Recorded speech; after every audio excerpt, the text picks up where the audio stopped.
Ben, I have to record. I always forget to hit the record button. This meeting is being recorded. Okay, just you all got the note about that. So we have three speakers. Our first speaker is going to be Sam Turvey, who's the chairperson of Rethink NYC and the co-coordinator of the Empire Station Coalition, who is presenting this program. Sam will speak to recent developments and issues concerning presented by the governor's Penn Station proposal. Sam will also close the program, and we'll have a live Q&A at the end, which you'll be able to chat us your questions. Next up after him will be attorney Chuck Weinstock. He wrote the comments that Rethink NYC gave to CB5. He's also one of the attorneys involved in the fight with 200 Amsterdam Avenue and 50 West 66th Street. He's a very prominent land use attorney.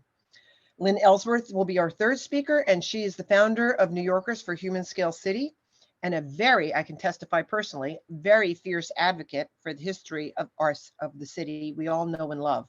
And she has a PhD in economics.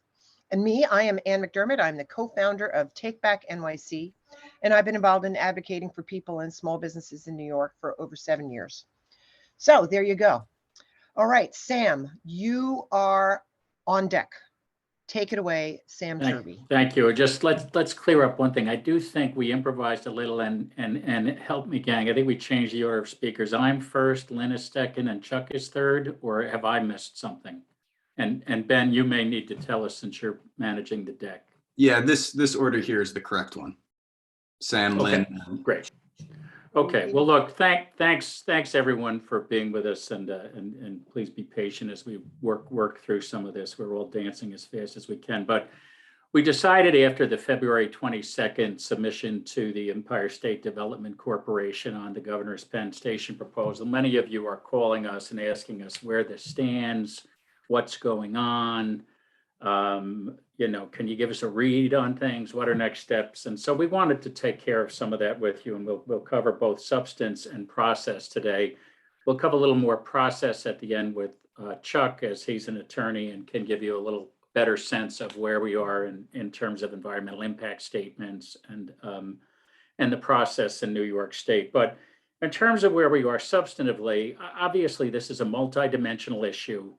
And there's a lot of things we could talk about. And as issue is joined, and there's a lot of back and forth and tennis playing between the two sides, something that continues to come at us, notwithstanding the fact that the opposition is mounting and getting stronger. And when I say the opposition is mounting and getting stronger, we have some facts to back that up. 15 state senators wrote the governor and said, we don't like the way the finances of this project look.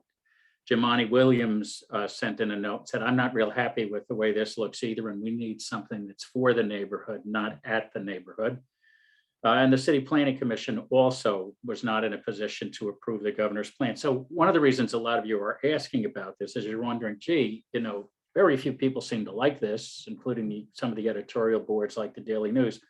Well, why are we still arguing about this? And the answer seems to come down to something that's coming to us from questions from elected officials or the press. And they're saying, you know, what keeps being told to us by the other side, Sam, is look, density at train stations can and should trump all. Density in central business districts can and should trump all.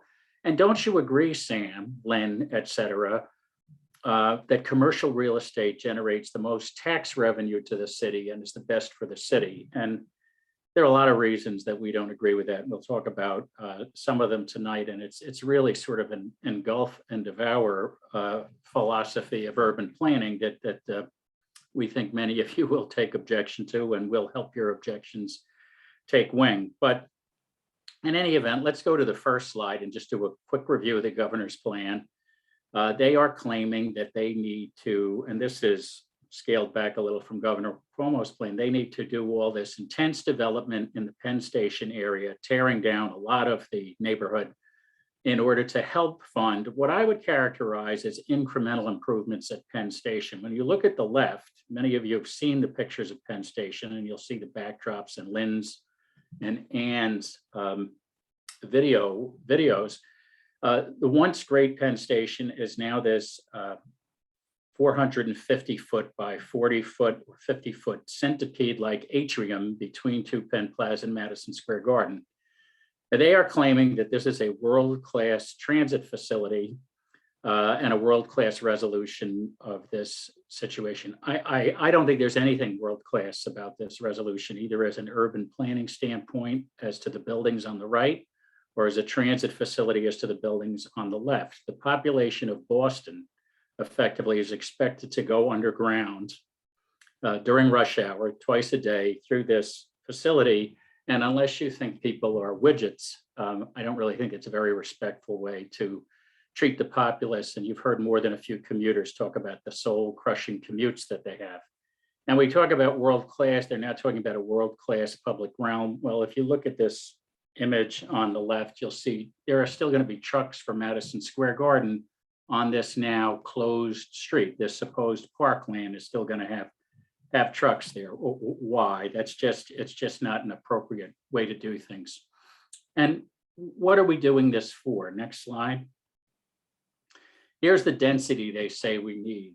And it's frankly density at any cost. And if you look at the buildings to the left of the Empire State Building, the tall buildings, you'll see little green slivers in those buildings. And that's every few floors they're going to have effectively parkland for their Class A tenants. There'll be very little in the way of parkland for us folks who walk around on the ground, but we'll now have corporate parks up in the air and very little in the way of parkland below.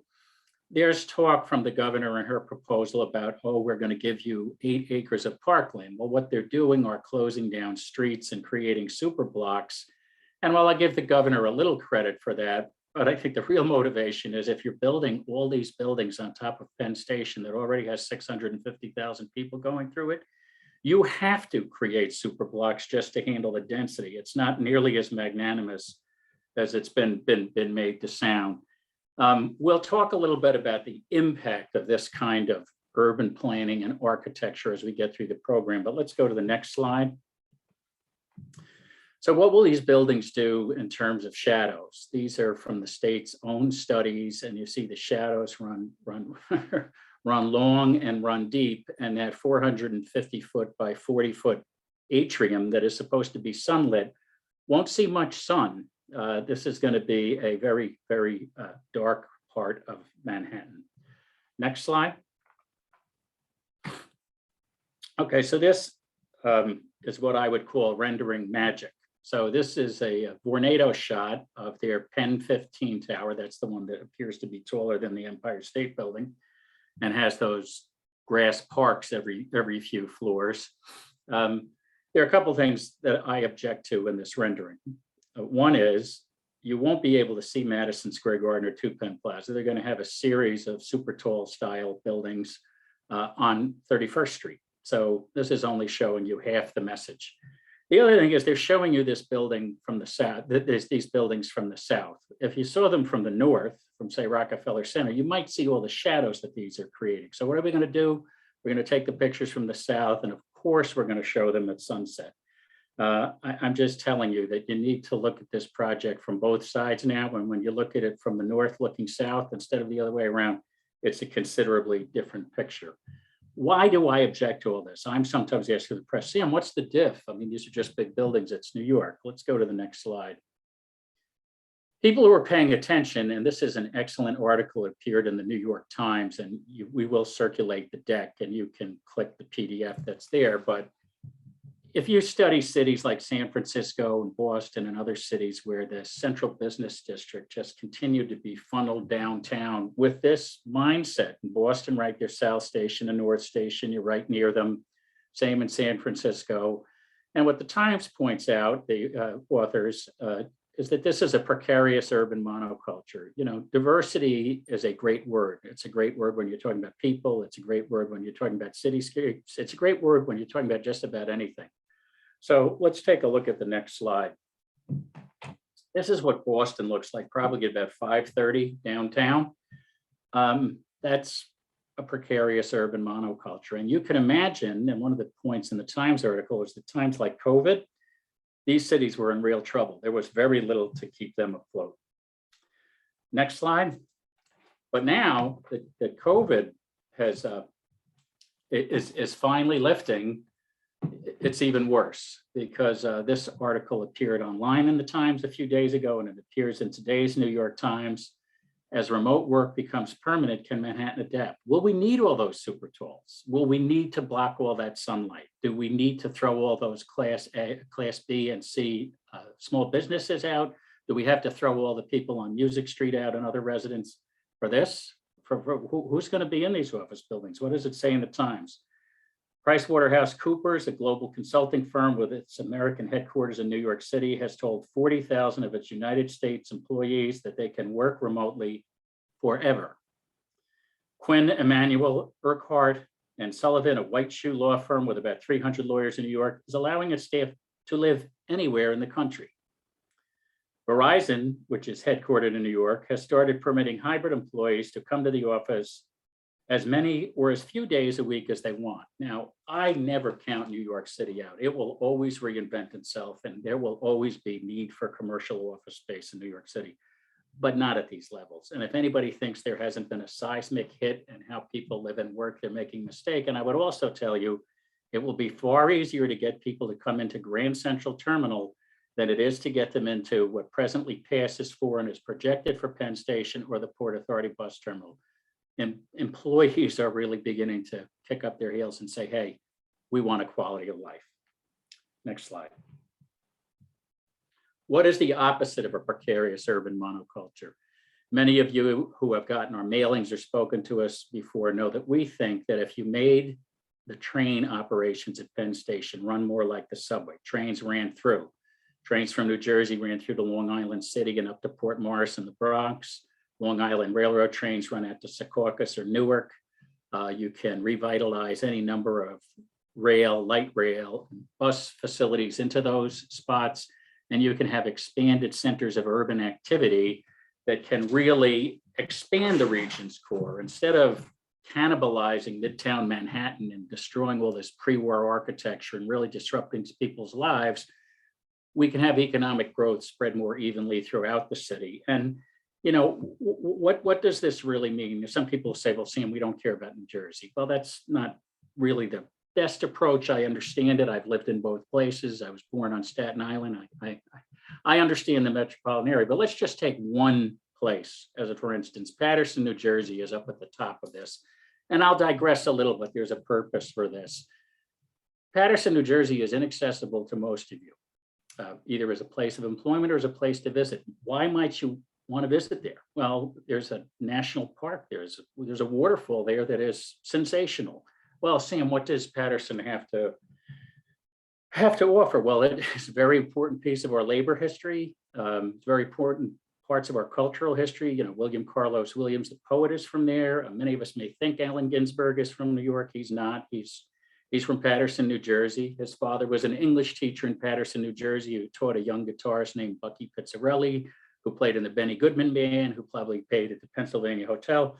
And the list goes on. Rockers like Ian McDermott, our MC, I'm sure remember that Reuben Hurricane Carter from the Bob Dylan song Hurricane had some troubles in Paterson. And there's more to it. Just next to the falls is Hinchcliffe Field, which is a Negro Baseball League stadium. Larry Doby, the first African-American player in the American League, the Jackie Robinson of the American League, grew up in Paterson and played at the field. There's a lot to see out there. There's a lot of great things that can happen there. So too with Newark, Jamaica, Mineola, New Rochelle, Stamford, White Plains. Does that mean New York loses? No, New York gains, because we're not just competing against the suburbs. We really shouldn't be. We should be handling this as one region. We're competing against the Southeast. We're competing against the Southwest. We're competing against Europe. Next slide. So some of these areas I'm talking about, the Rethink Studio folks and our expert Barry Caro and Karim Ahmed have put this slide together. Here's the workforce in these various business centers that are not immediately accessible to our present transit system. If you could have cross commuting between these people, you just open up the labor market in ways that are really interesting and exciting. So never mind some of the cultural things or natural beauties that I say in some place like Paterson, there are real economic reasons to do this. At present, a tremendous number of New Yorkers or people in the region are driving back and forth across the region, which is absolutely miserable. Think about trying to get from Brooklyn to New Jersey during rush hour or vice versa. There's room to do much better there. Next slide. And what would that do for us when we connect major regional attractions in this area? The region's airports could be connected. We're spending forever trying to figure out what to do about the LaGuardia Air Train. The folks out in Queens are doing great jobs trying to come up with better solutions. And the governor does deserve credit for heading that one off at the pass. She should head this Empire Station complex off at the pass. Eds and meds, major universities and hospitals. You know, my favorite uncle teaches at North Carolina Chapel Hill, and some of you know Alex Washburn, who's in the Grand Penn Coalition.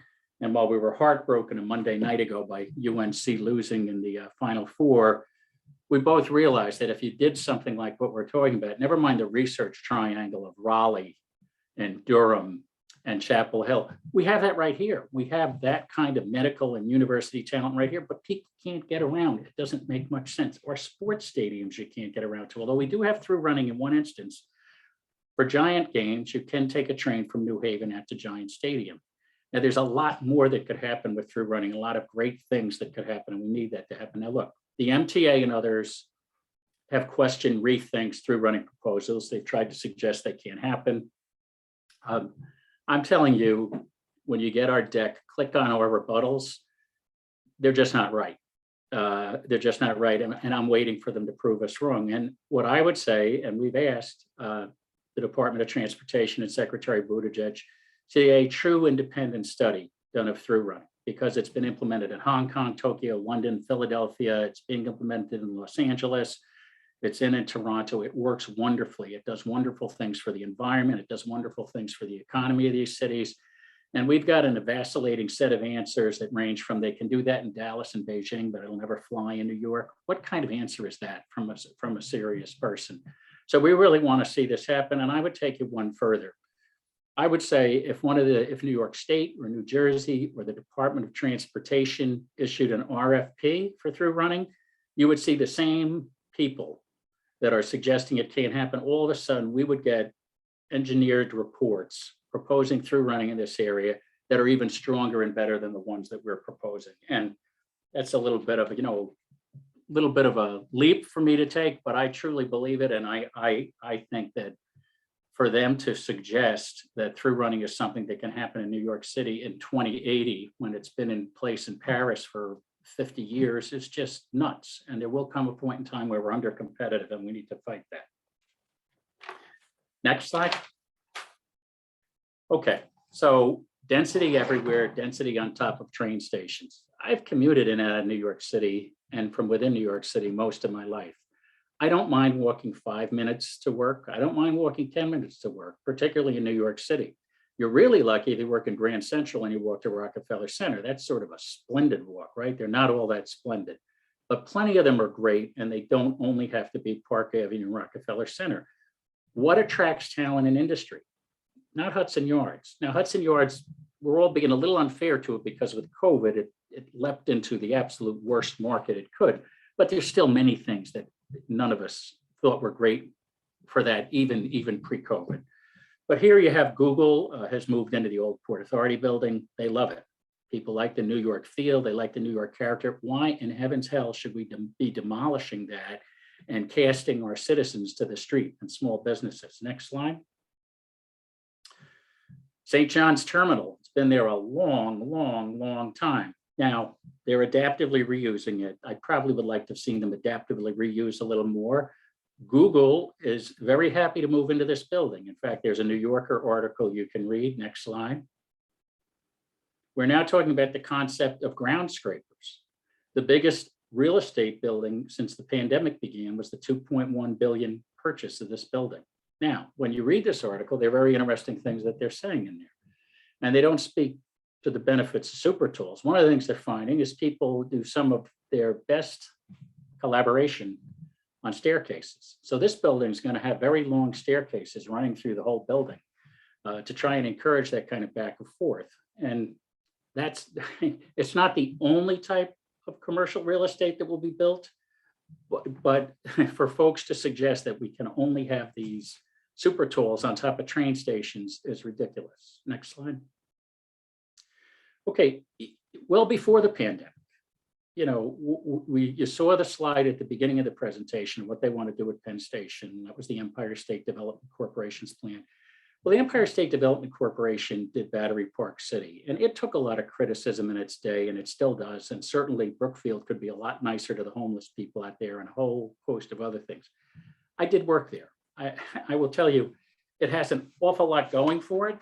And I wrote some of them down just because I thought it's worthwhile. Let's start with the Winter Garden. The Winter Garden, if you look at it closely, I believe is very evocative of the train concourse at the original Penn Station.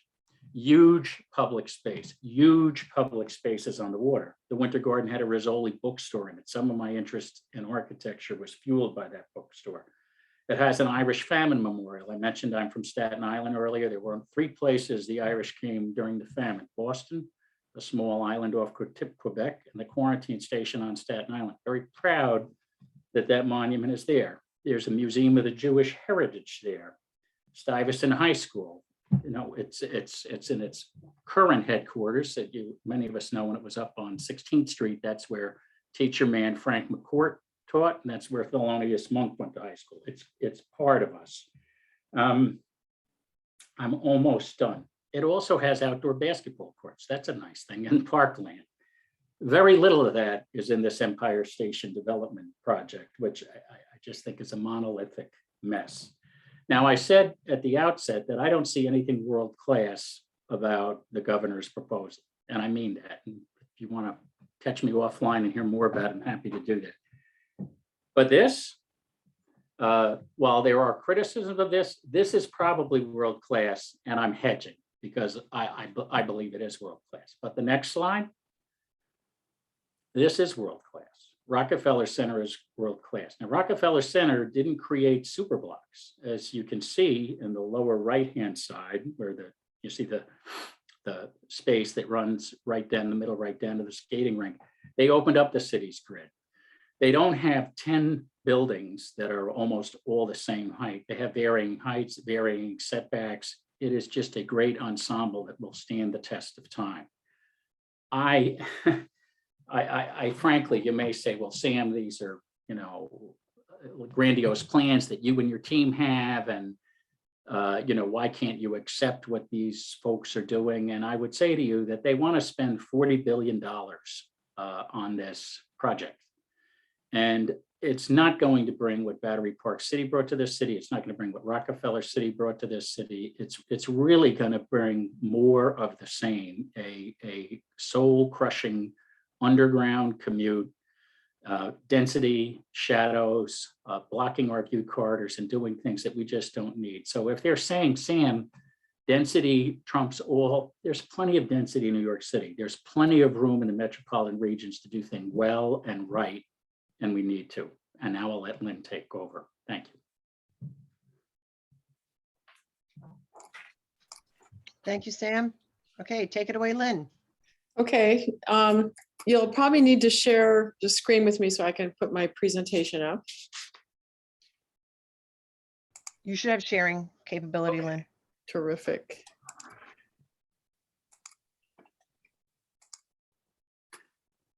Okay, are we there?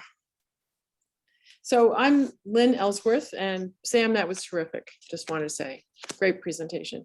I'm with Human Scale NYC. I'm one of the coordinators of the Empire Station Coalition. I'm going to talk about the luxury city model of economic development for New York City and the fairy tales about eternal economic growth. So this is just to remind you what we're talking about. I think Sam showed this kind of fuzzy rendering from Fox Collaborative. This is the proposal we're talking about. Vornado, which is our country's 3rd largest real estate investment trust, wants 10 new office towers that you can sort of see muddled in the middle there. This will all be mostly for expensive luxury Class A office space. The model, according to the Empire State Development Corporation, will be river to river, a towerized business district, which we don't really see the end of the river here, but that's the ambition. And then we see in the insert, that's their Vornado's fancy rendering of Penn 15, the super tall they keep talking about.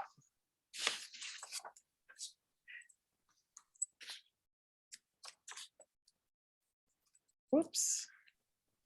So I want to ask why the governor and Vornado are pushing this. And to get answers to that in my own mind, I've had to back up a bit and see how the idea of infinite growth of cities and buildings kind of took over New York City. And for that, I really go back to Professor Harvey Mollick of NYU, who made himself famous back in 1976 for his idea of the city as a growth machine. It was a famous description. And for him, the growth machine is a coalition of real estate industry people and their allies in the construction and architecture fields, and the politicians who have a vested interest in the permanent, eternal, forever expansion of the population of the city. New York City, of course, has a very powerful growth machine coalition, of which Vornado is an important member, and Rebney represents probably their largest lobbying force. So, of course, Vornado imagines that this project, is a speculative towerization. It fits its worldview of how to do things. Then anyway, go back over to Dan Doctoroff. If you all remember, he was Bloomberg's deputy mayor, economic development, former investment banker at Goldman Sachs. And he sold everyone on the idea of the luxury city, which, well, I mean, it's really Bloomberg's sort of phrasing, but Doctoroff was his man on it. And this is an emanation of the growth machine idea. Doctoroff said in his book, Greater Than Ever, I began to reason. The success of a city relied on population growth. For a city, each new resident is attractive as long as the marginal tax revenues from that one additional person are greater than the marginal costs of supporting him or her. And that led him to advocate for the continual growth of the city's population, with the added twist that they only wanted rich people, and the companies that catered to rich people and who only hired the gentry class as their employees, which is why it ended up being called the luxury city model. Well, you sort of wonder about how far you can go with that. And a journalist in 2012 did approach a bunch of New York City urban planners on a coffee break and asked them. And one of the answers she got was, what, the natural limits of density? That's a subject we don't really think about at city planning. This infinite growth of population idea is just pervasive in New York City's planning community, which is really part of the growth machine that Mollick described. The attitude I feel of we don't really think about it is a see no evil, hear no evil, speak no evil, one of total denial of how to manage density properly in a city that's already fully grown and fully built out. The same reporter asked planners at that meeting of how many people could fit on the island of Manhattan. And they responded, well, 65 million people, if we make it as dense as the Kowloon city in China, which is a famous, most dense place in the universe that got demolished at one point. But here is a picture of it before it was demolished. So Harvard economist Ed Glazer also advocates infinite growth of Manhattan.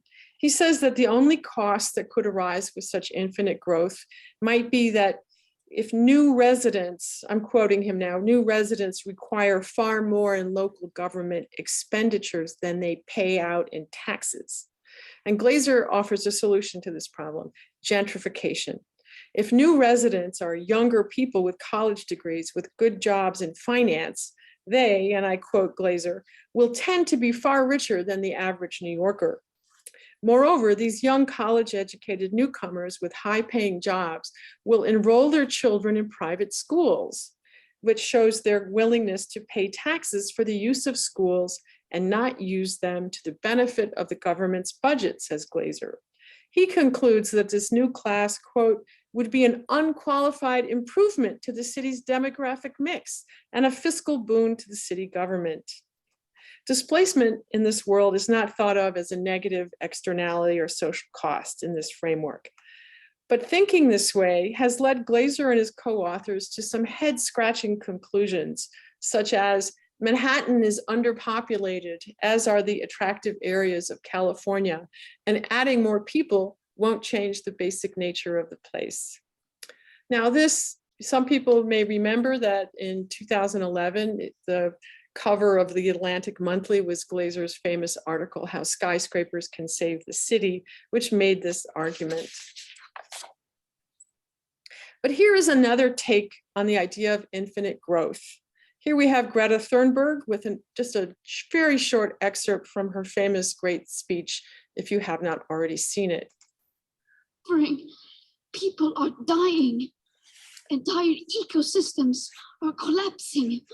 We are in the beginning of a mass extinction, and all you can talk about is money and fairy tales of eternal economic growth. How dare you? Bring people. So let's just take a quick look. These pictures represent kind of all the elements that make up the luxury city model and its fairy tale. We have infinite demographic growth is possible and desirable. We show us there in sardine cans. We have infinite residential towers, sort of, you can see here a little Dubai picture, which target a wealthy demographic capable of paying high taxes and sending their kids to private schools. We have Jeff Bezos there. We have the infinite towerization with Class A office space for the highest paying hedge fund type tenants and businesses. We open the city to infinite foreign investment into real estate, and that's the headline about these empty luxury units in Billionaires Row. We have all-in-one luxury towers to the left with all the amenities internalized onto the property site so that nobody has to go outside into the city to experience urban life. They just live in their place there. And we also have the killing off of small businesses who are really irrelevant to the luxury city model. And last, we have anyone who is not of the gentry class is shown the door. You are not wanted except as a commuting servant, because otherwise you are just a burden to the city. So is Greta right? Is this a fairy tale of infinite economic growth? And the truth is, she is quite correct. Economists do not know what causes economic growth. We have all these models. Some of them are really old from back in the 50s. They haven't really changed all that much. But we still don't know we can't make growth happen with our models. This is basically a picture of what we do, what constitutes our core model. It shows that capital plus labor plus innovation equals GDP growth. Only we don't really know how that happens. It is the pixie dust of free market capitalism that's supposed to make all that happen.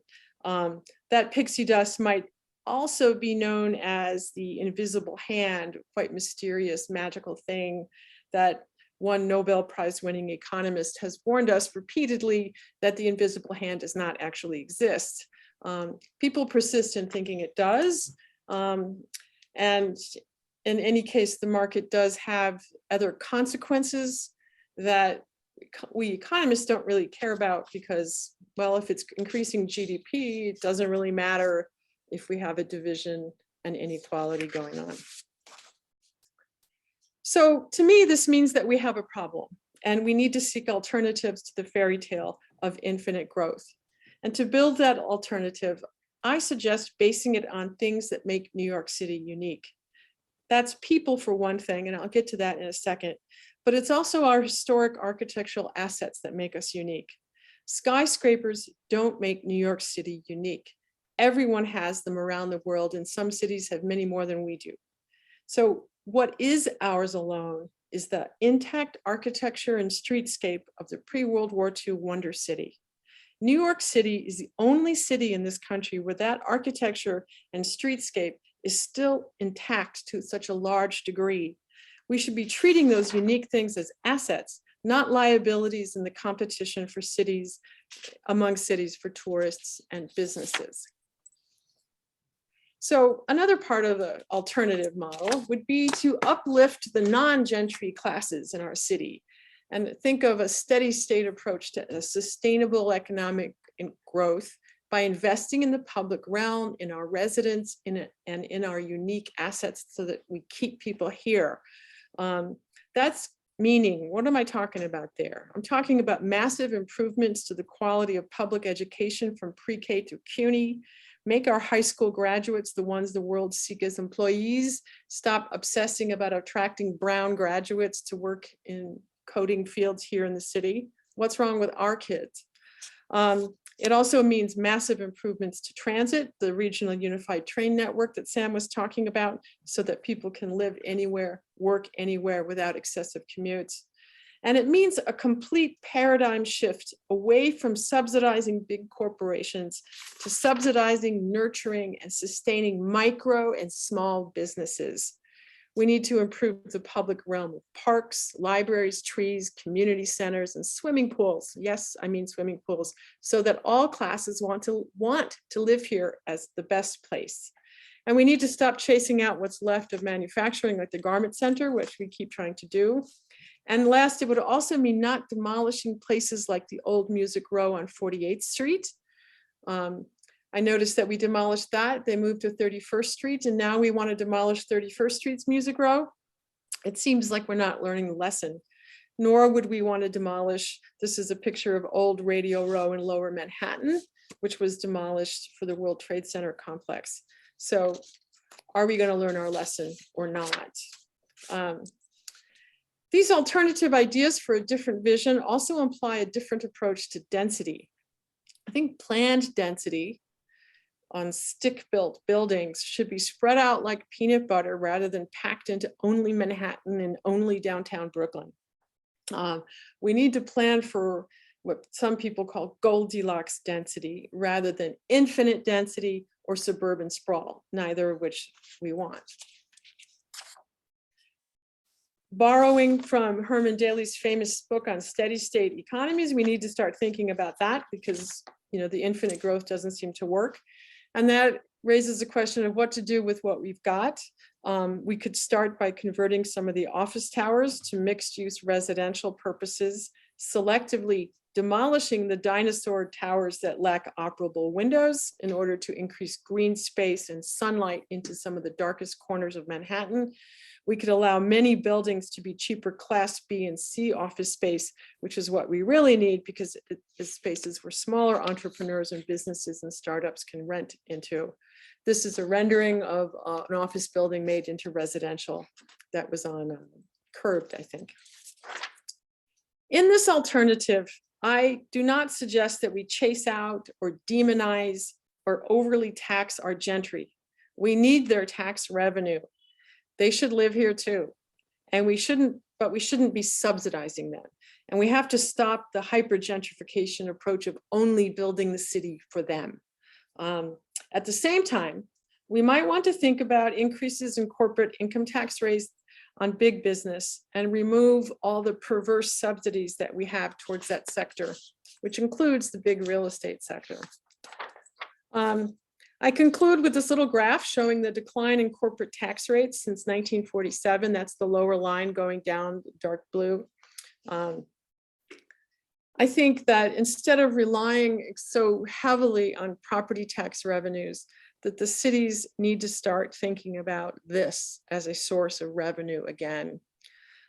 That needs to become part of the public discussion. So New York, the Wonder City, was not the luxury city. It was a city that had a place for everyone, not just Class A office tenants and not just the gentry.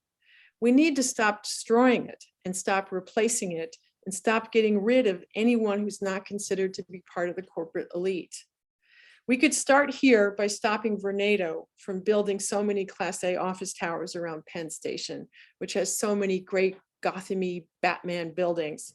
And we could rebuild Penn Station. That would serve us well as well. Thank you. Thank you, Lynn. And I'll add, stop the destruction of the Hotel Pennsylvania. So Yes. Yeah. Bravo on that one, Anne. Sorry for forgetting that one. No problem. So now we have Chuck Weinstock or Charles Weinstock. Chuck is good.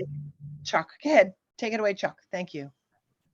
I'm the lawyer here. This will be a less visionary section of the discussion today. I hope you'll bear with me. We submitted our written comments to the state agency ESD on February 21st. They're free to take as long as they like reviewing the comments and as long as they like making a final decision on the plan. But it's pretty clear from their recent correspondence that they're barreling ahead. My sense is that any changes they make will be largely cosmetic. Maybe they'll shave off 2 or 3 floors from the towers.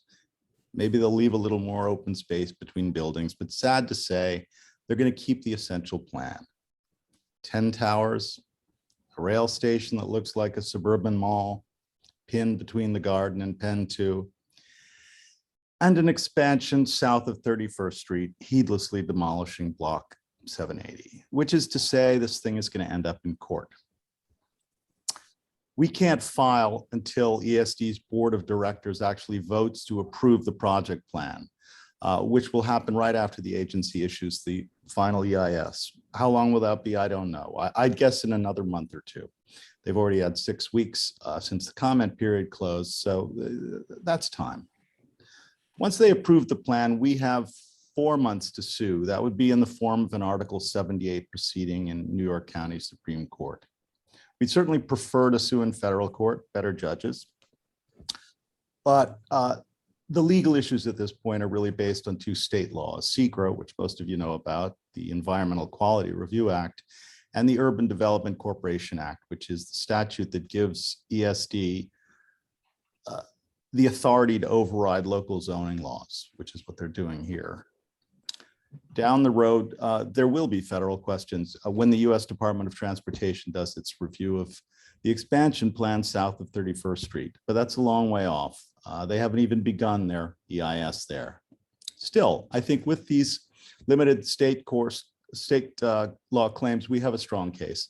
What ESD is doing is as egregious in legal terms as it is in human terms.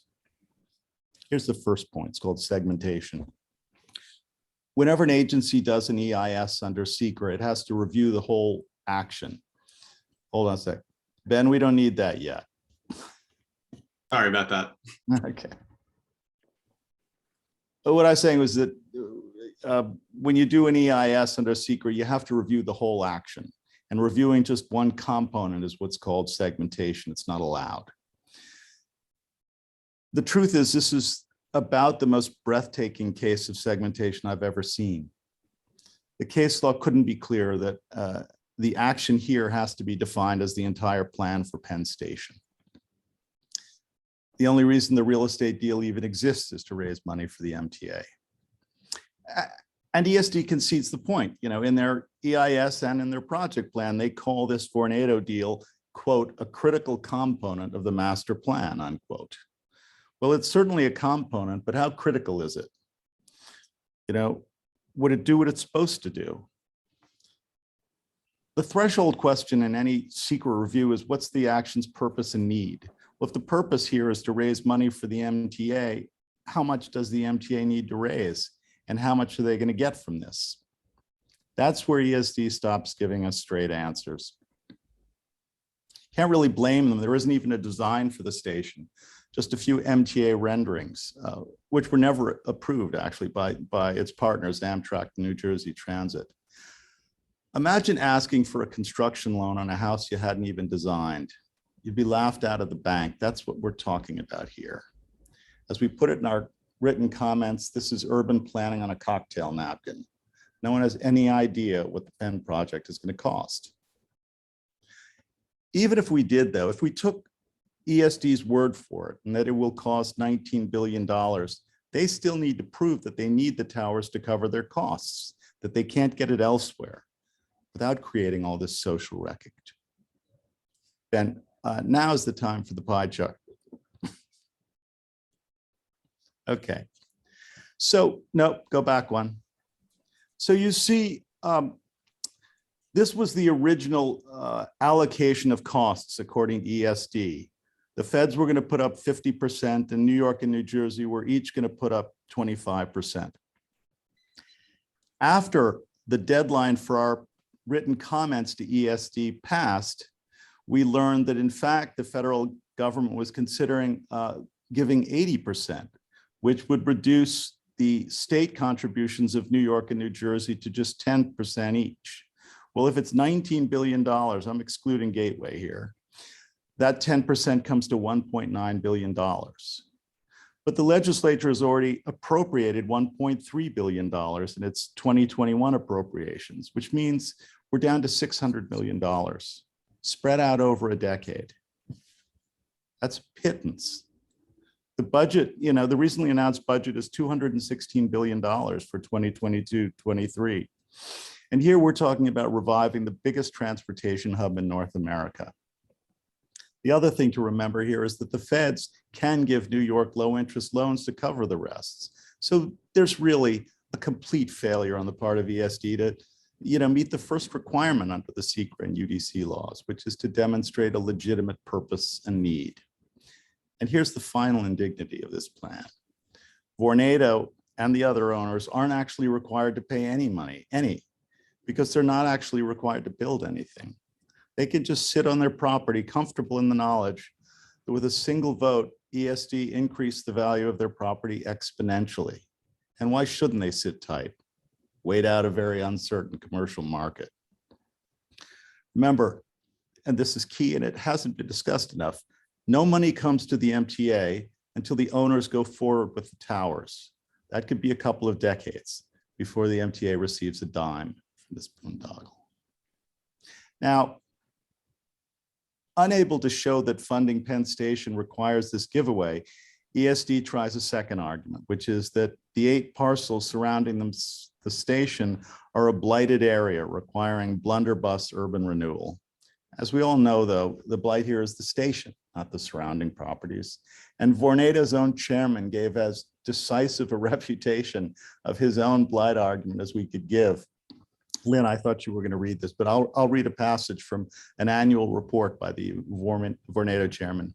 Day and night, the Penn District is teeming with activity. The Penn District is our moonshot, the highest growth opportunity in our portfolio. In the Penn District, we are creating a campus, a city within a city, which will become the beating heart of the new New York. All right, next slide, Ben. Okay.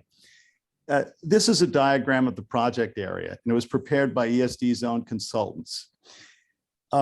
You'll see that only 8% of the land, the tan and brown lots, are actually either in poor or critical condition. That's 9 of 61 buildings. The only building that's actually in critical condition, the brown one, is owned by Amtrak, one of the MTA's partners. This just isn't blight. Okay, next slide. Now, here are just, some of the anchor buildings in the project area. This is what, these are the ones that actually define the area and are what, they should be talking about and not this so-called blight. Why don't we just run through those?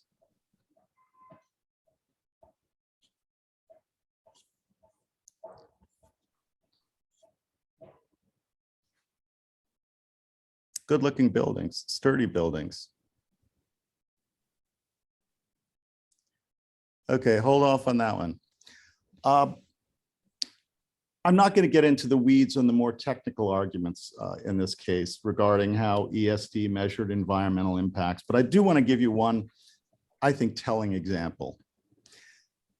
A proper EIS has to include accurate digital representations of what the proposed buildings are going to do to the neighborhood. This is done by what's called photo simulation, modeling the building onto a photograph of existing conditions at the site. The only way this works is if the overlay is honest. Okay, Ben, next slide. Here are 2 examples from the EIS.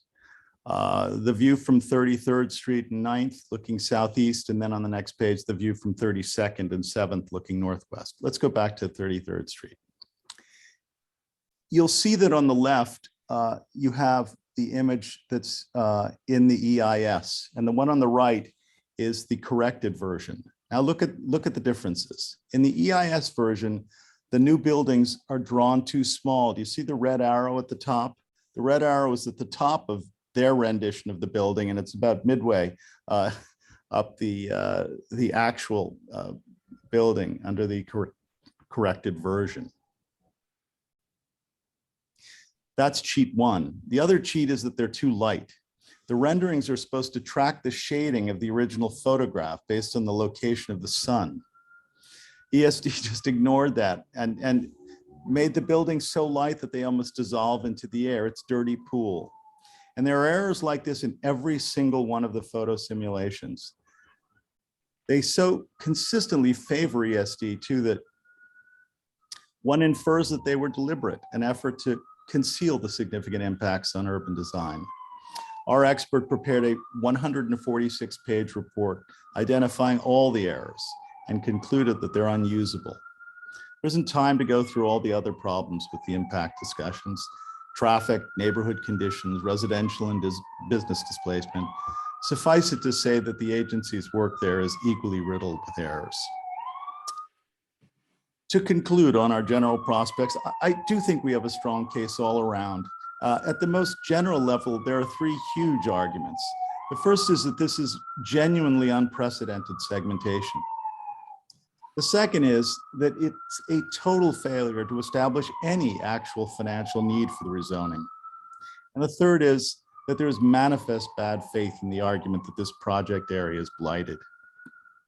Then at the more granular level, there are photo simulations, displacement, traffic, et cetera. Like I said, I think in legal terms as well as human ones, this project is indefensible.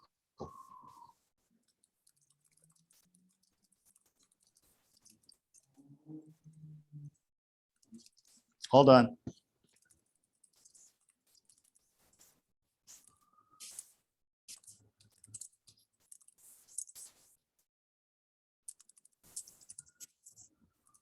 Okay, Sam, I think Chuck is having technical difficulties here. So do you want to, and in summary, our call to action is, Sam Turvey? You need to let me in, Ann. You're there, Sam.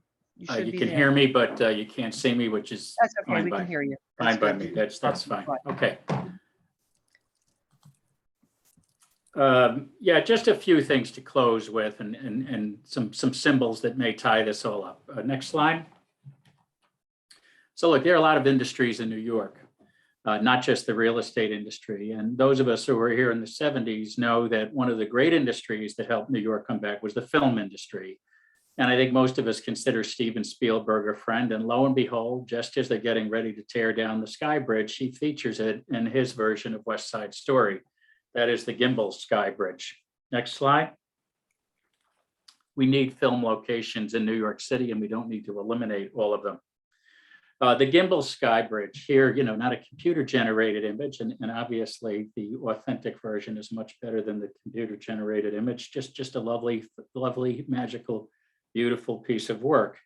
And what's it connected to? It's presently the Manhattan Mall, but that building is a Daniel Burnham, the original Gimbel's building. And lo and behold, Spielberg didn't just show us the Sky Bridge. Next slide. Maria is on the night staff at Gimbel's. And here she is singing "I Feel Pretty" to a mannequin. And, I'd like you to hold on to that mannequin thought for a minute, because speaking of "I Feel Pretty," next slide, and I acknowledge this is a little corny, but this is a very pretty, beautiful, magnificent church on 30th Street, St. John the Baptist Church by Napoleon Lebrun, 1872, the exterior and interior. And as I say in the caption, visit it even once and ask yourself, why isn't this a New York City landmark? What is going on in this city?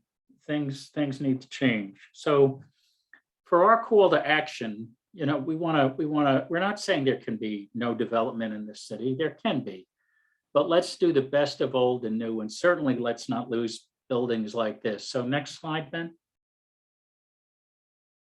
So for our call to action, next steps in making sure we're heard, and this proposal pivots to a citizen-centric set of solutions, not a developer-friendly set of solutions. And one thing you'll see in some of the things we've issued recently is Stephen Roth has made it very clear in discussions with students of real estate that a blight is, is a tactic. Let your buildings fall apart and get really beat up, and then the government will come in and ask you to fix them up and want to pay you money for that. And it's really sad to hear, and it's sad that the ESD is accommodating that sort of nonsense. But in any event, sign our petition.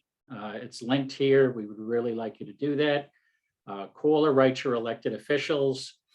This you should look at twofold. We have a Pen for All website. There is a donate button on that. Paying for a lot of the different things we're doing costs money, and we would like you to help. We don't want anybody to put themselves out, but to help. But rising tide lifts all boats.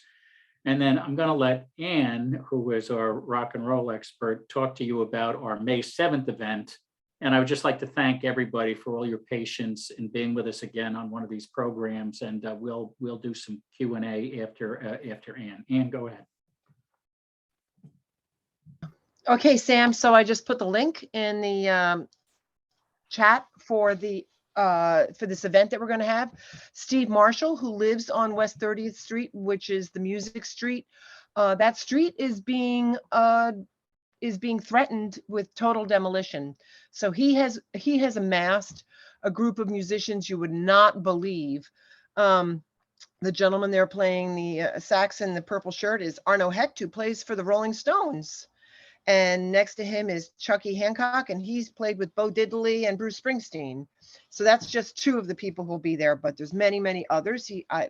I could let him just give you the list, but I put the link to the Eventbrite for the event in the chat. And if you're not doing anything on May 7th, please come and bring your friends, and it's going to be great music and getting together. And if you know anybody in the press who you think could help our cause, that would be most welcome, because that's what we really need, is to help get exposure for this and just to stop this thing in its tracks.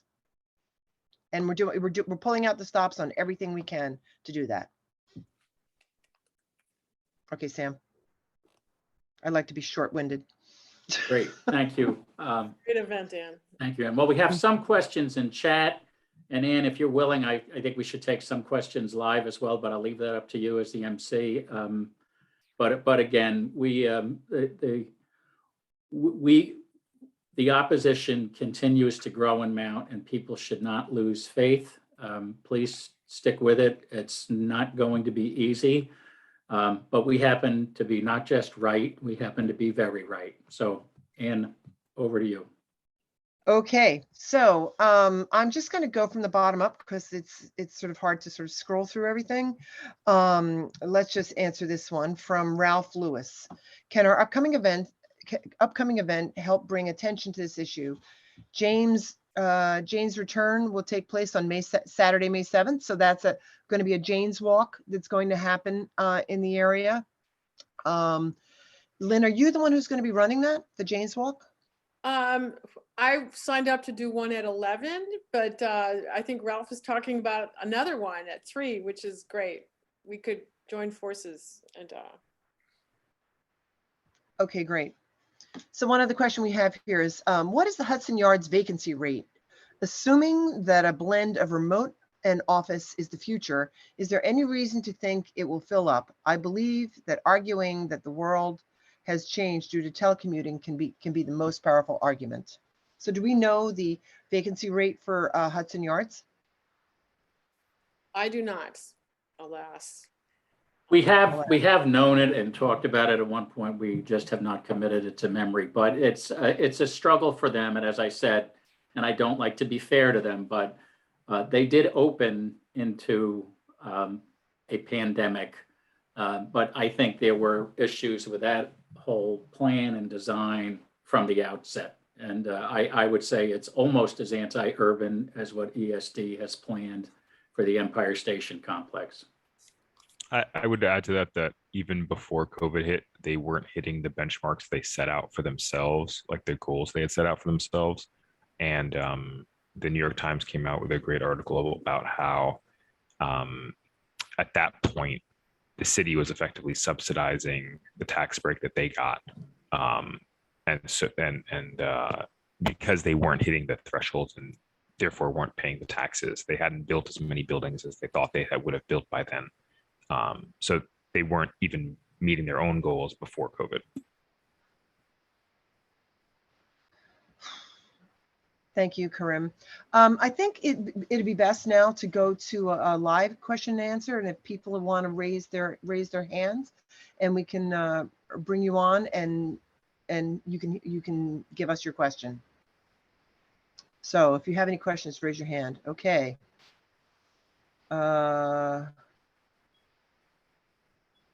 So Eugene Sinigliano, do you want to give us your question? I'm sure it's related to West 30th Street.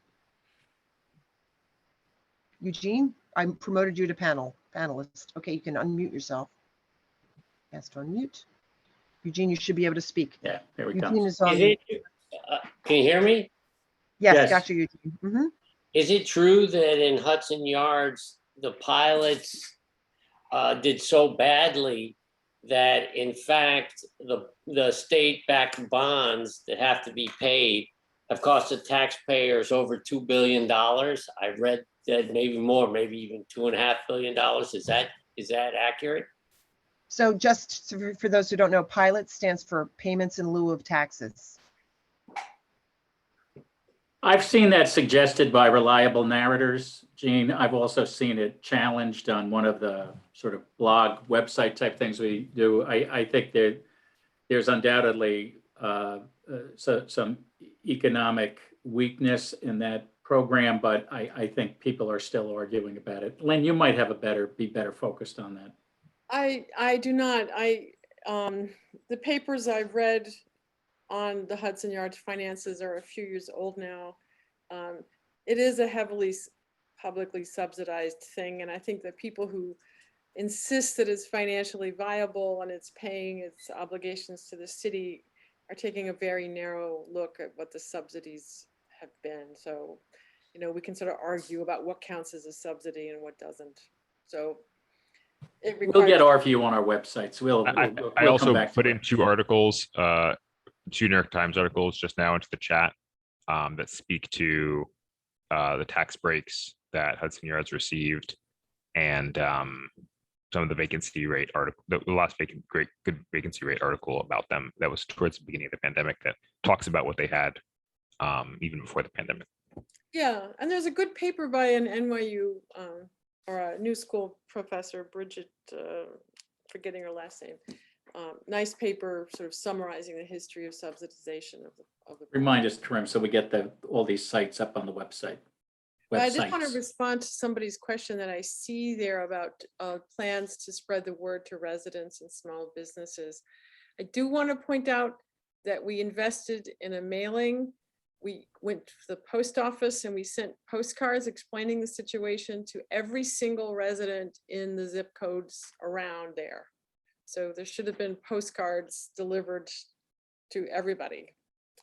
And when Lynn was done doing that, we sent out, there were names of all the businesses, or many of the businesses. We think it's incomplete in the environmental impact, the draft environmental impact statement, and we sent snail mail letters to all the small businesses. I do believe the small businesses, many of them are talking to us already. Some are organizing with some of the churches and other small property owners, and all those groups are beginning to coalesce as we speak. Thank you, guys. The next question is from Olive Freud. Go ahead, Olive. Yes, do you hear me? Yes. All right. First, I want to tell Chuck that I read his comments and I'm really impressed. Thank you, Olive. Yes, but you know, one thing that from the speakers and from what you said, I didn't feel there was enough given to global warming and sea rise in the whole aspect of what's going on in the city. Of course, this is a terrible plan and we should be fighting it. But when we talk about density, I think New York is overdense, it's overcrowded. And we keep thinking about as more goes into this city, less goes into some very nice cities in Western New York. Poughkeepsie used to have, it was a wonderful city to live in. So was Binghamton. Those places have become not very nice. And we could only think of what to do for New York, where we should be thinking of also developing other cities and other places. of course, maybe this may not be the subject for what we're talking about, but I can't accept that there should be greater density in New York City. Well, Olive, we agree with you. And my mother's from Herkimer, New York, and I go back. She was the daughter of the American Revolution who came down to Barnard and fell in love with a terminal Irishman from Staten Island. So I'm a very confused human being. But look, we've taken on a lot. We're up against monster forces in this, and we're taking on. Karim, how big would the Rethink region be?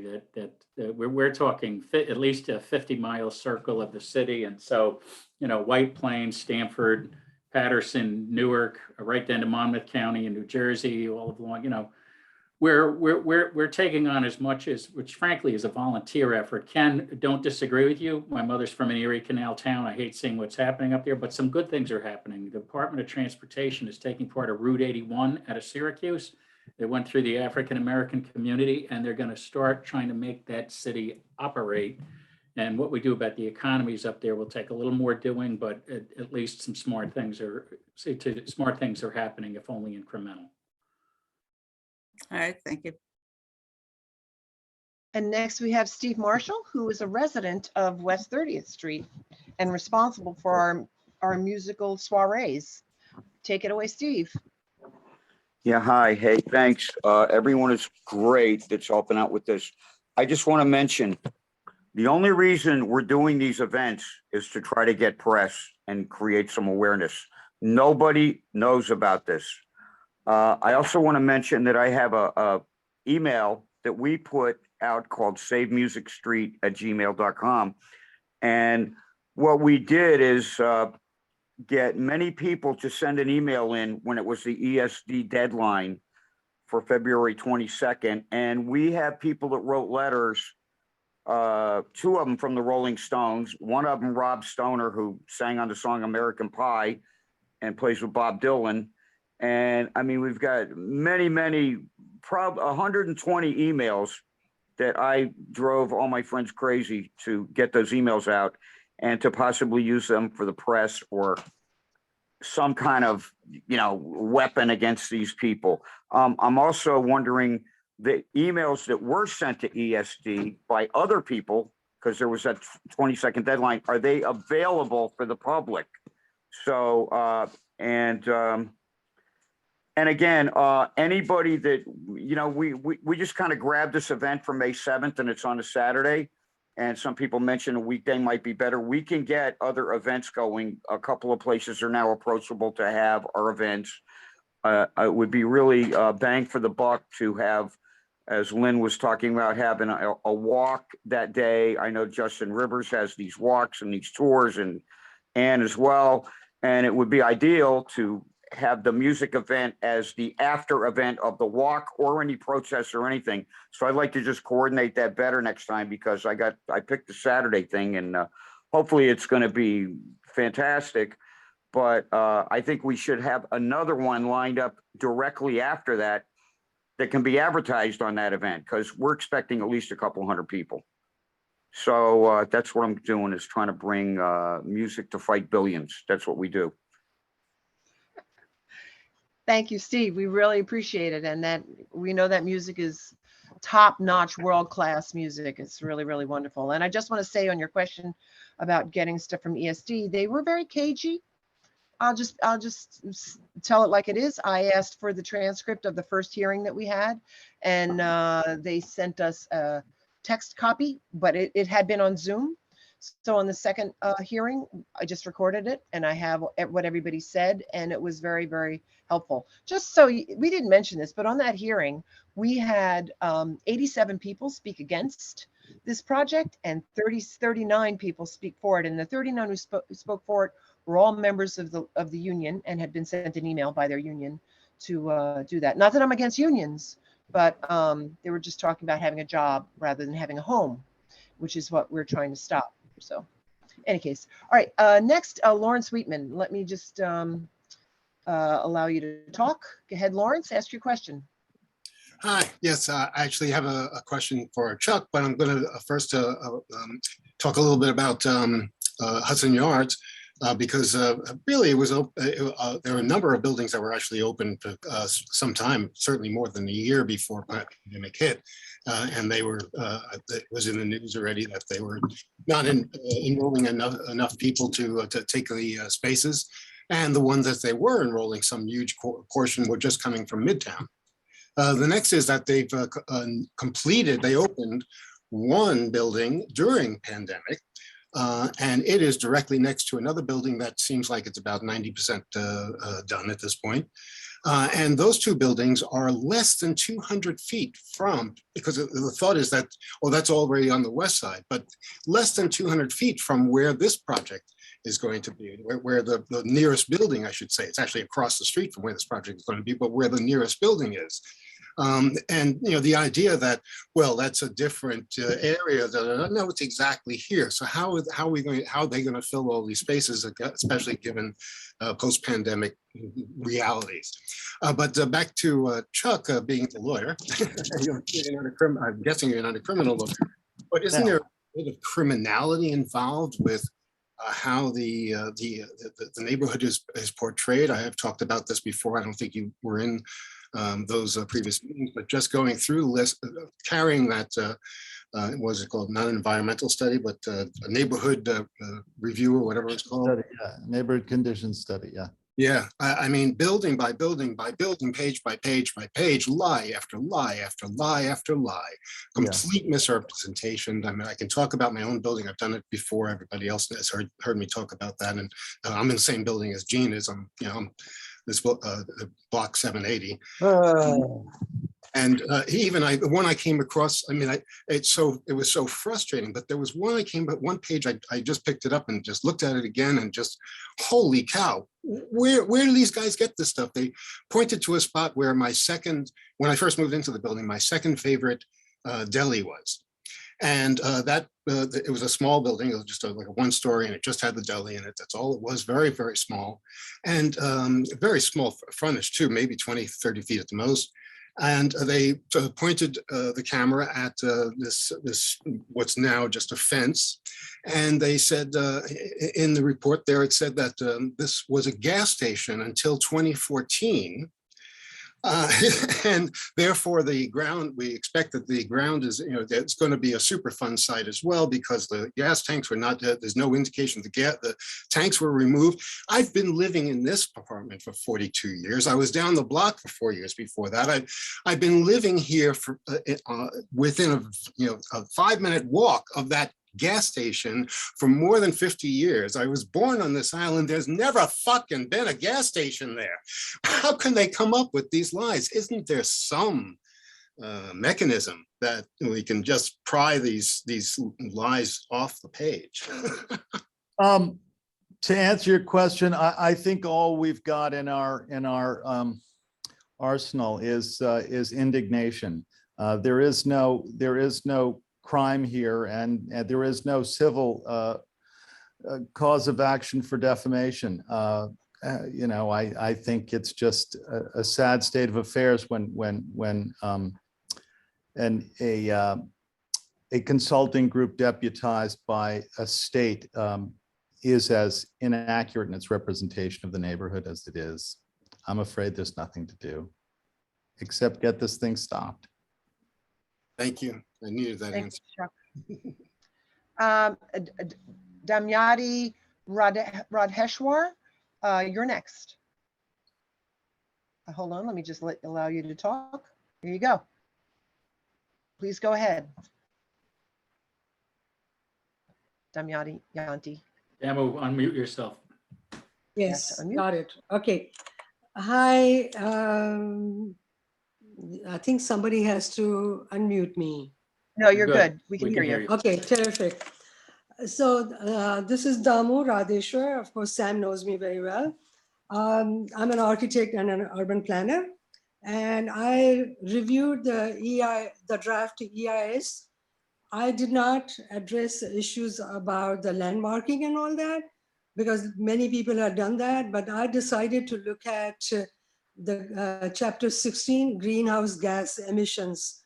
This is what they had in the EIS. So like other things that we were discussing, like misrepresentation and omissions, etc., I found that they had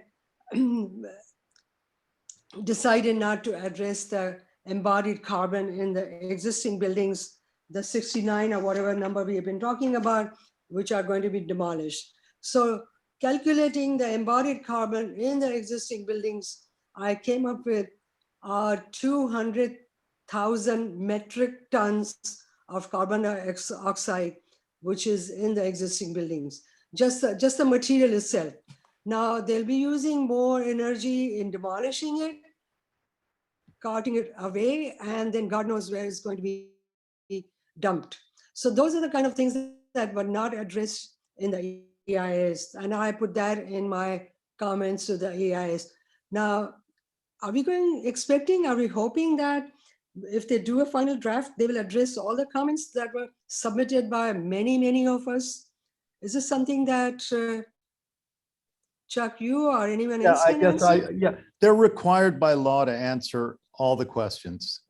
And if you and others have identified that, they have to give you an answer. Will the answer be superficial and perfunctory? Probably, but they are legally required to answer. I received recently, surprisingly, an email from the Governor Hochul's office. All it said was that they have received some email from me, and they appreciate them. They did not mention anything, but they appreciate my communicating with the governor's office. Yeah, they won't do that. Maybe that's what I'm getting from them. Yeah, that's just an acknowledgement that they got your comments. All of the answers to the various comments will be attached to the final environmental impact statement. Okay, that's good to know. Thank you. Sure. Thank you. Ron Roth, you are next. Let me allow you to speak. Go right ahead. Take it away, Ron. Ron Roth. Ron, do you still have a question?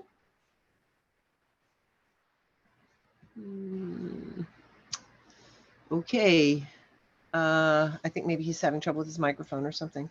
So I'm just going to lower your hand. If you need to ask a question, you can raise it again. Victoria Hillstrom, you are next. Victoria, you can unmute yourself. Hi. Hi, everyone. This is Victoria. I put comments in the chat. Fantastic job, everyone. Brilliant job. There are buses going to Albany on the 26th for good cause eviction. We have a demo bill in Albany. I twisted Kavanaugh's arm to pass good cause and the demo bill to really speak to the Soho rezoning. I added the link. Lynn can post it. Someone can post it. I don't think that they're going to get this done in Albany by themselves, the tenant groups. My suggestion is there are many rezoning and land use battles across the city, that each of us show up with signs. There'll be buses going from every borough, or you could drive. It's one full day. But this is how we passed the rent reforms and the loft bill, that hundreds of us showed up. And it's just something to consider that Penn Station show up, whatever you call your group. Penn Station supports good cause. The demo bill, no more EDS, whatever it is, to have the visual of standing shoulder to shoulder with the tenant groups, the housing groups, it could be a very powerful message. And believe it or not, our senators and assembly really rule by Twitter. So that when we show up in that way, it really forces our lawmakers to deal with us. So I just wanted to throw that out there. 421 is not necessarily over, and those things could impact the tenants here, the small businesses here. And moreover, would connect you to all of the other tenant groups, so that it's not a them versus us kind of thing, but connects the dots through all 5 boroughs. So I know when Lynn did a jazz funeral, we had great signs with historic buildings. We could use those as a backdrop and provide the signage. I just thought I wanted to throw it out there for everyone to think of how to get in Hochul's face and make her nervous. And that could be one way. I think that's a brilliant idea. Well, I just Victoria, wanted to share. if you want to put it in the chat and we'll make sure that everybody I did. gets it. Okay, It's a great. great idea, Victoria. Fantastic, Lynn. 26th is it's a Tuesday. 26th is a Tuesday. Yeah, the lobbying via massive numbers of people going by chartered bus up to Albany is a great model for anything. And, you know, kudos to the tenant coalitions that have been doing that for every year for years. And yes, we should support them in every way possible. I agree. Mhm. Yeah, great idea. So we don't have any more questions. Anybody else raise their hands? If somebody else has any more questions, you can raise your hand. And if not, we'll just call it a wrap.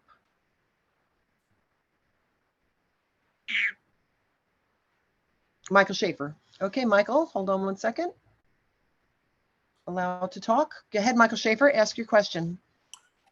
First of all, I have 2. Will this recording be available online? And I have another question regarding an image posted on the Instagram account of a reconstructed Penn Station on Rethink Penn's page. It was posted 4 days ago, and Jeff Stickman designed the rendering. Do you have any additional?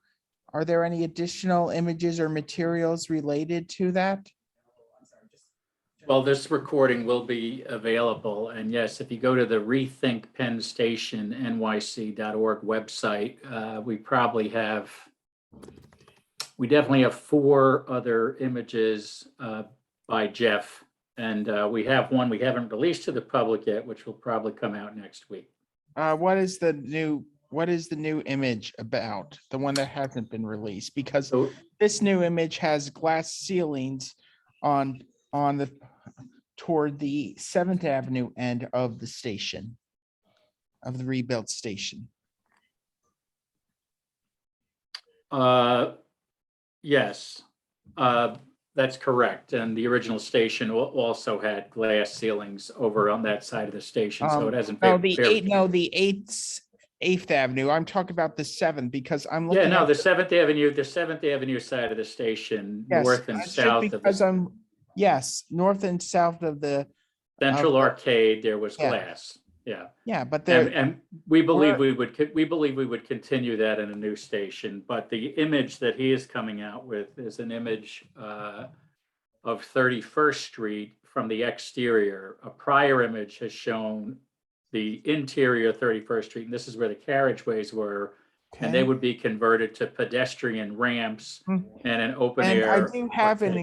I do have one inquiry about the design for the 7th Avenue side of the station. The glass ceilings surrounding the Grand Concourse. Are there like going to be efforts like to fill that space, or will there just? When you say fill that space, we haven't finalized all our design decisions there, except that we want there to be glass there. We would probably, I think in general in Penn Station, to have 650 to 800,000 people. If we ever get back to those kind of numbers, you are going to have means of coming up and down from the tracks throughout. Yeah, I have to admit, I do have this crazy idea that may be iconoclastic, but years ago, I read on a forum that one person suggested that they should just rebuild the colonnades, the facades, the attic,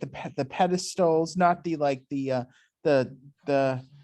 main hall, just like everything just like all the porticos, and the archways, nothing within those porticos. Instead, you would put all glass in there, and it would be similar to what Norman Foster did with his plan for the British Museum.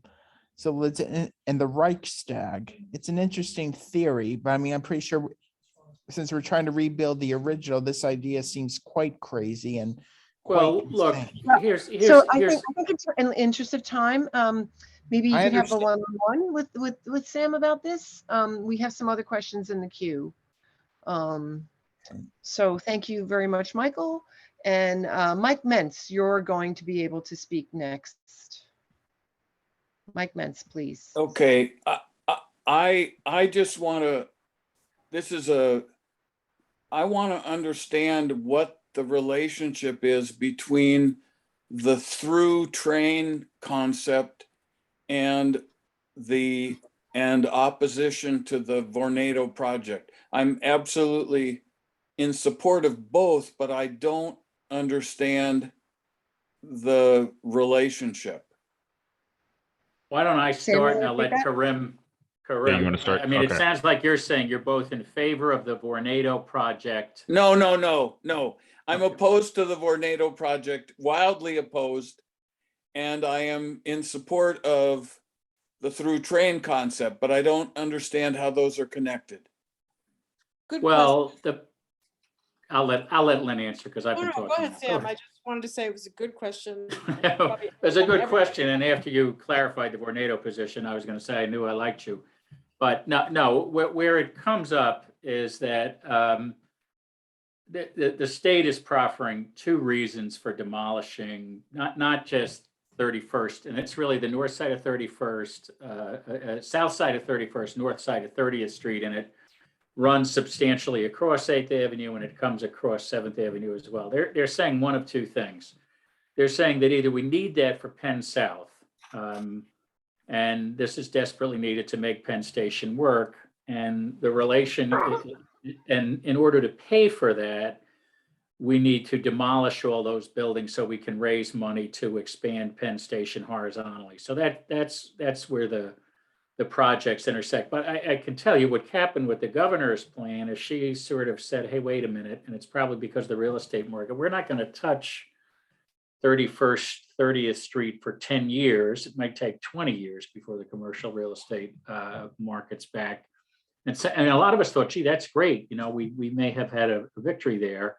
But I think the railroads are still taking the position they have to build south and be under those buildings. And Gene Sinigliano or Karim could correct me, but they don't seem to think they could do that without tearing the buildings down. But the answers change every month and a half or so. But Karim, you want to bail me out?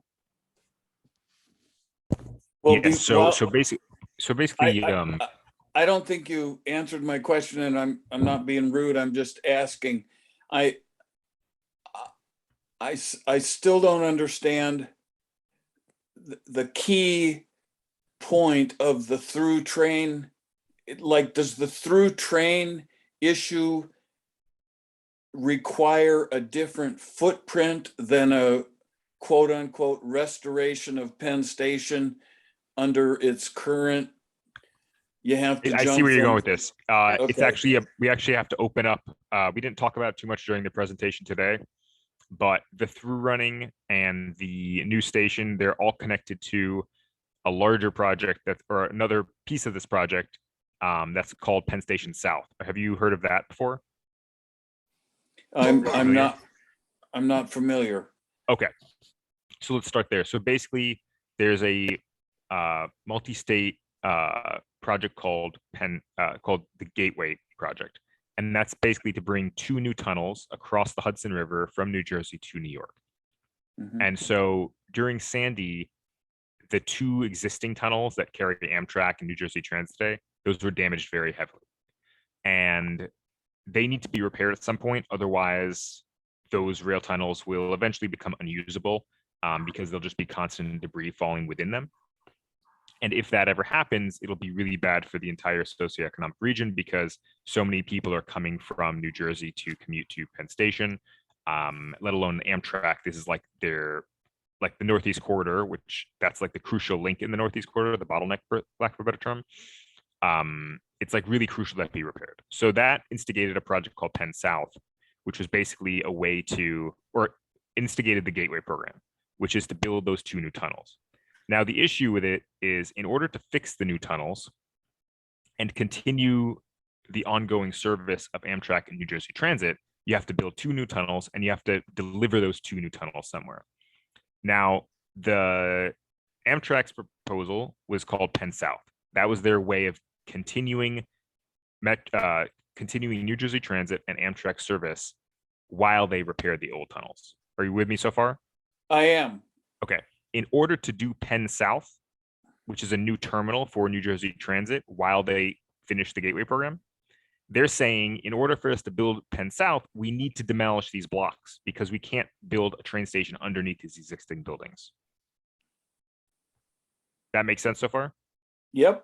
Okay, and then the last piece is the proposal of Rethink Studio to do through running is saying that we don't need to build Penn South because if we operate the existing envelope of the train station more efficiently, we don't need to build a new terminal for Gateway. Okay, I get it now. Thank you. Perfect, thank you. And my penance is I asked that Karim be promoted to panelist, so I'm sorry I didn't answer your question, but I'm glad Karim did. Thanks, Corinne. That was very clear. Thank you.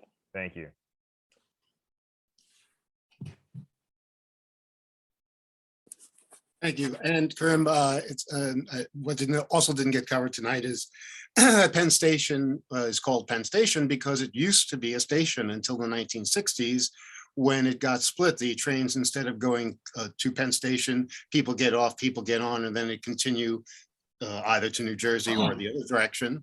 It wound up getting split so that it became New Jersey Transit and Long Island Railroad. The idea of through running is restoring that through running service, because that automatically, by having a through running train, it automatically is a 30% more efficient system. Yes, I would add to that that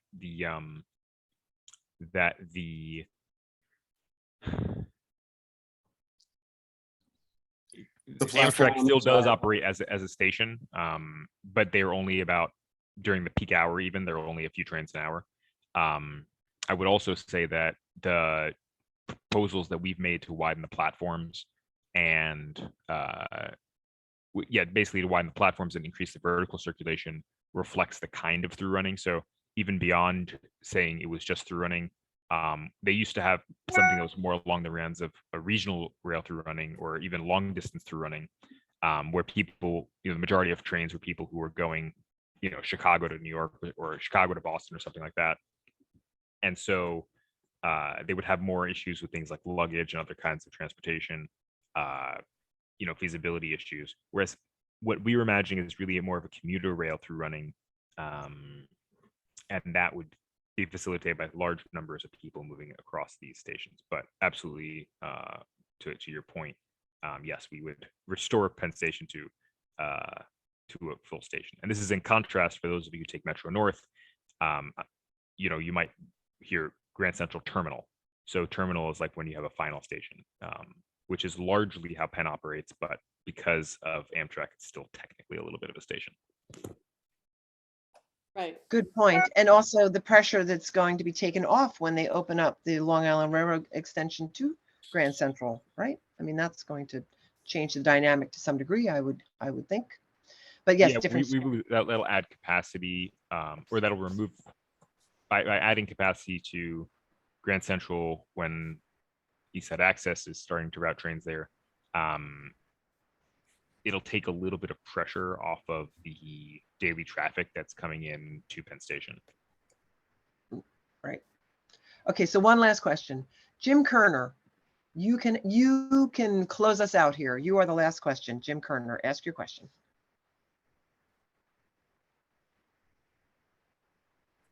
Okay, Jim, you just need to unmute yourself. There we go.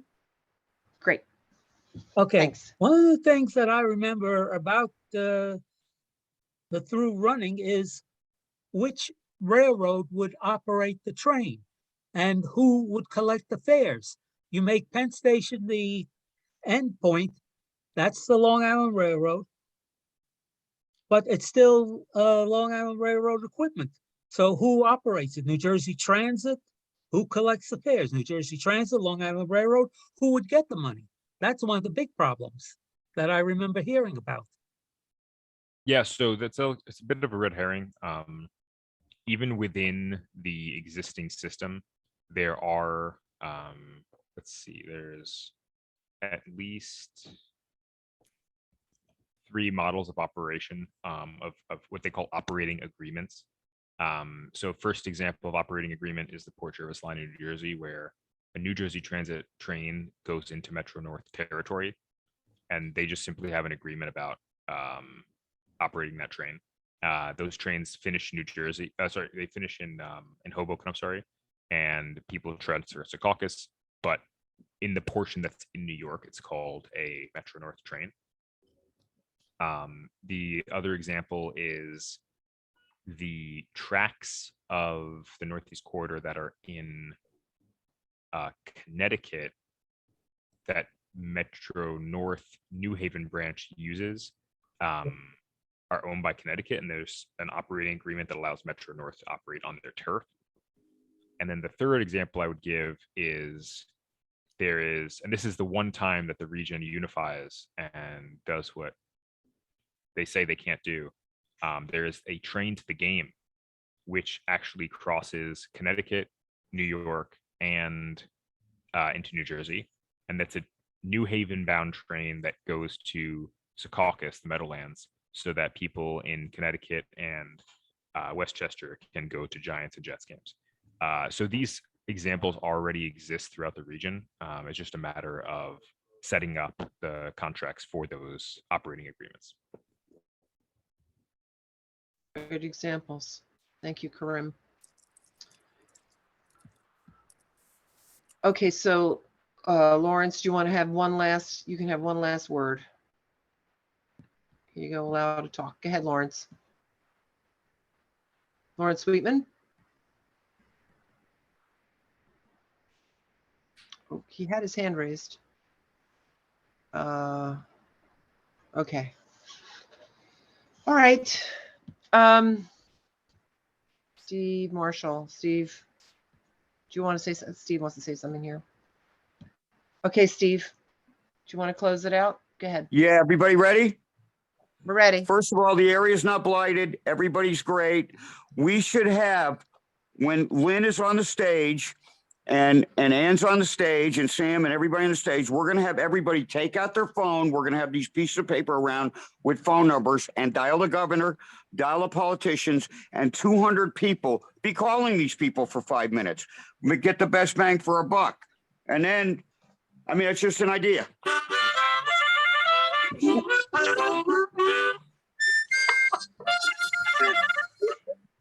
So what do you think of that?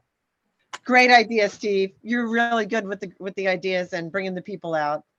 Okay. A great turn is guaranteed for all on May 7th. I can definitely say that. Well, and also we need, if Lynn is doing a walk or other people want to do a couple of walks, that would be the day to do it. And we could set up another event as well to try to get some momentum and get people are getting on board, but we're fighting billions and fighting it with music and nobody knows. Most people don't believe this is happening. Oh, I do want to mention one thing. I am obsessed with making Eric Botcher say something about this because he's on the block. Oh, another thing. There are 25 giant flower pots on 31st Street on the other side of the garden, and we don't have one flower pot. Also, the bike racks in front of the garden, in front of the post office, half of them are gone, and that's where they put them on our block. We have 60 bike racks. They only have 15 in front of the garden now. So I think they're going to have, Vornado's going to make a food court out in front of the post office, and that's where they did that. But I'm just throwing out some things I've noticed in the last couple of days. I took pictures of all these wonderful flowers all up and down 31st Street. It really looks great, and nobody lives there. Our block looks like something from Taxi Driver, you know, because we don't have a plant on it. So I'm just a couple more observations. And all right, I'm going to close it out, Steve, with one of your favorite songwriters. If you can't rock me, nobody will. So we will see you on the 7th, and thank everybody, and thank the panelists, and thank Karim for stepping in on late notice, and thank Ben for all the things he does. And for those of you who got my magnum opus yesterday, I want to thank Howard Hemsley and Anthony Salvi who helped me put that together. So contact our websites, or if you have our information, we're happy to talk to you. And go ahead, Lynn, you close it out. One thing, I just want to thank, we sent a letter to the governor and to the board of ESD, and we had organizations sign on.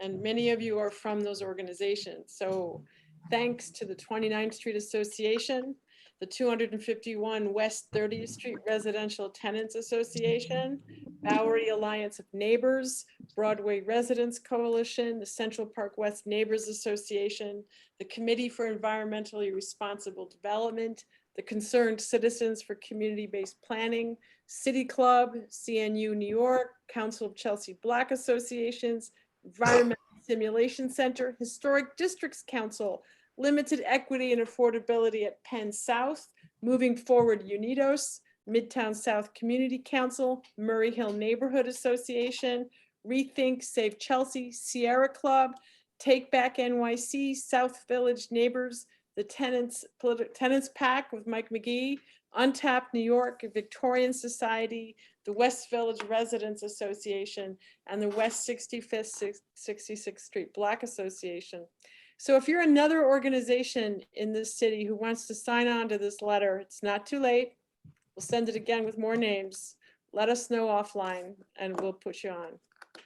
Thank you all. Thank you, Lynn. And with that, everybody, have a beautiful spring evening, and we'll be in touch and hope to see you in Albany. Bye. Bye, everybody. Thank you, everybody.